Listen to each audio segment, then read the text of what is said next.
All right. Good afternoon or evening or whatever time it happens to be. We're going to go ahead and get started with tonight's lesson, whatever. Those who log in, you want to go ahead and utilize the chat function through Moodle to ask any questions that you may have. It's right up here on my screen. So as soon as you ask the question, it shows up, and I can go ahead and try to get it answered. We're going to spend a little time talking about acid-base neutralization reactions. So let's go ahead and run into it. Trying to find my page. I think, no, here, let's try it one more time. All right. So you guys can see what's going on here. Again, we're talking about neutralization reactions, and I'm going to actually start us off looking at an example. Insert page break. All right. Because the first thing we want to remember, hopefully you took the time and watched the video, but we want to look at what is an actual neutralization reaction. Neutralization reaction is going to be a reaction that happens. Oops, sorry. Let's go ahead and make it so I can actually write. Here we go. Here we go. Make this larger.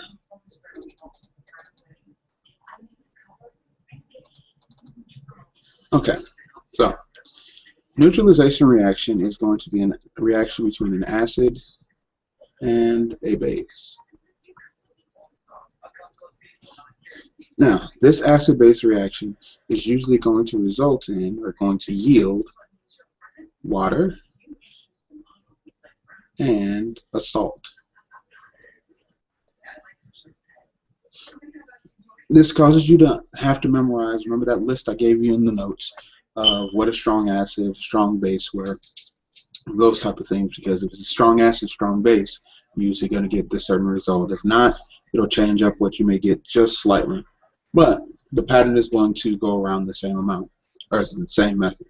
Now, with this neutralization reaction, most times we deal with it is going to be in a titration situation. And we talked about titrations being adding a solution of a known concentration to one of an unknown concentration to figure out what the concentration of that unknown substance actually is. Looking at the volume and how long it takes to react. Later in the year, later in the semester, I'll say, we'll talk about indicators and how we'll know when we've reached the equivalence point and the end point, which are all, of course, given to you in your notes and you should have a little bit of knowledge of.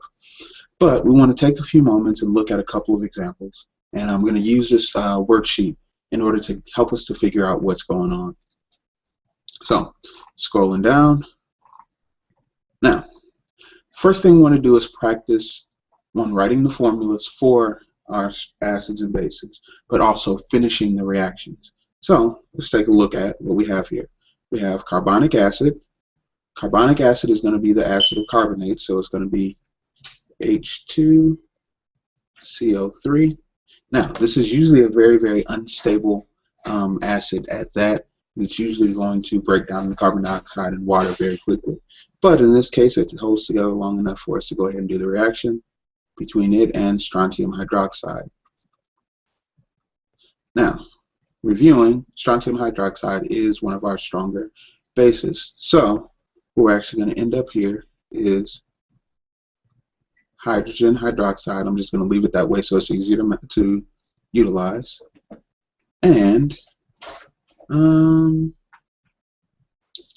strontium carbonate.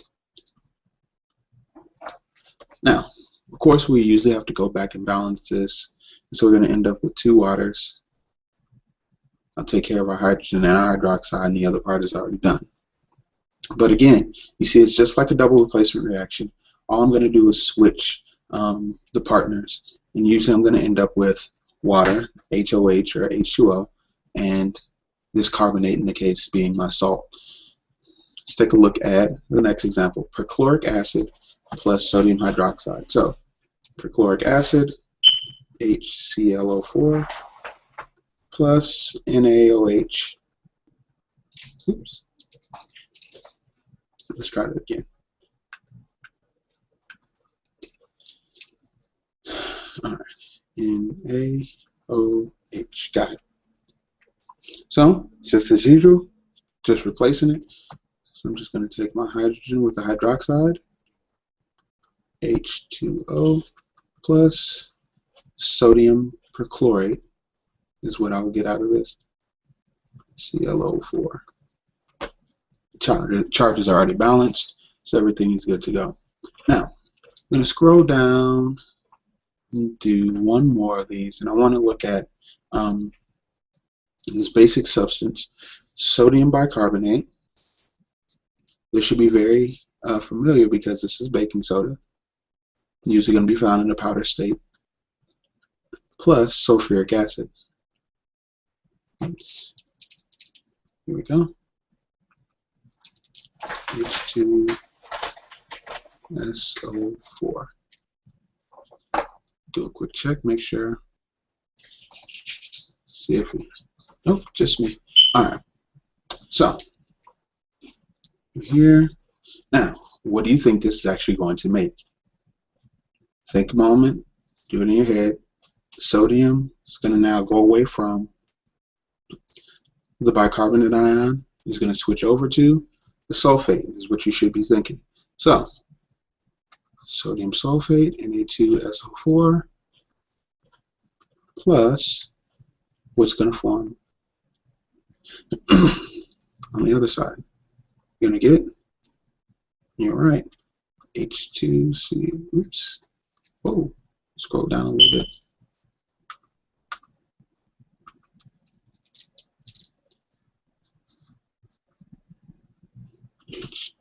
H2CO3, which of course I already told you, breaks down into carbon dioxide plus water. And so you can always break it down in that form. Now, of course, this is not balanced, so we'd have to go back and do those adjustments. But again, you're starting to see the pattern of what's going to go on with the basic acid-base reaction. Using this type of situation, you would actually be able to determine what the acid and the base were that were used to form this. I'll post this page, this practice page, on the Moodle page so you can go ahead and finish it up. But we want to look at a couple quick examples to see what will be the acid, what will be the base, and how we'll be able to move on from this. So, taking a look at the first one, we have zinc nitrate is what's formed, zinc 2 nitrate. So, let's start with the easy part. What would the base be? The base would probably be zinc hydroxide. Now, the thing you want to check on this is zinc hydroxide soluble? If it is, then we'll be able to use it. If not, then we will run into a problem. But zinc hydroxide being our base, what is the only acid that we know at this time that will give us NO3? It's going to be nitric acid, HNO3. Done. We'll do the same thing for the next example. We have aluminum hydroxide, OH3. Oops, sorry. Take a step back. Go. Aluminum hydroxide. And then we have, that's not hypochlorous, that is, no, hypochlorous acid. So, here we've done two examples. You get a chance to see what it is, what acid and bases are usually going to be used to form these. Now, pay attention here because you notice that in this case it's ClO, and then the 3 is outside, saying there are 3 of them, because you run into hypochlorous acid, hypochloric acid, perchloric acid, and chloric acid. Two very different, but it's all based on the number of oxygens that are attached in terms of their strength, which is also going to determine their strength and so forth. Here, this is another example where you're going to see, or where it's giving you the opportunity to figure out what the salt will be based on the mixing of the acid and base pair. This part you should be able to go through and do. Now, what about moving forward from here? So we've done these examples, we've looked at what the actual reaction will look like.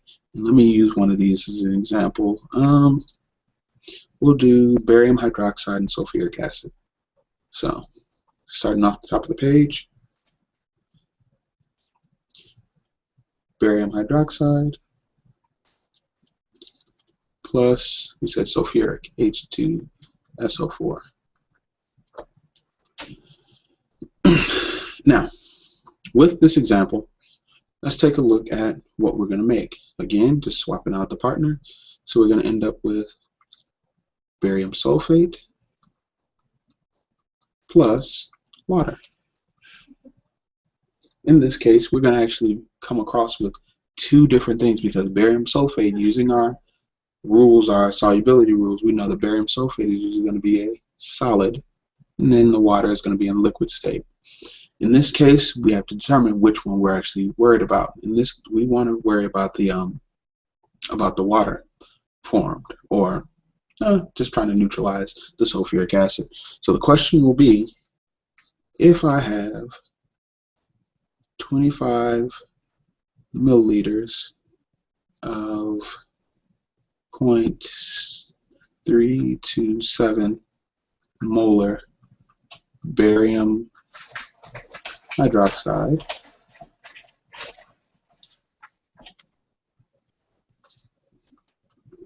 how much, oops, my handwriting started to get worse and worse. Let's try one more time. How much sulfuric acid, H2SO4, is needed to neutralize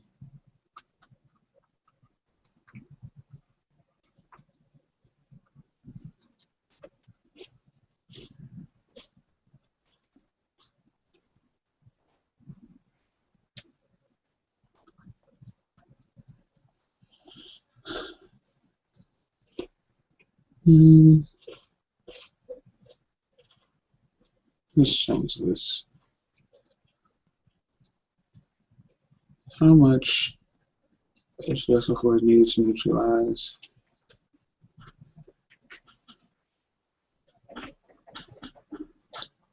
this part right here. Bring it up and around. This is the question. How much this is needed to neutralize 25 milliliters of 0.327 molar barium hydroxide if the concentration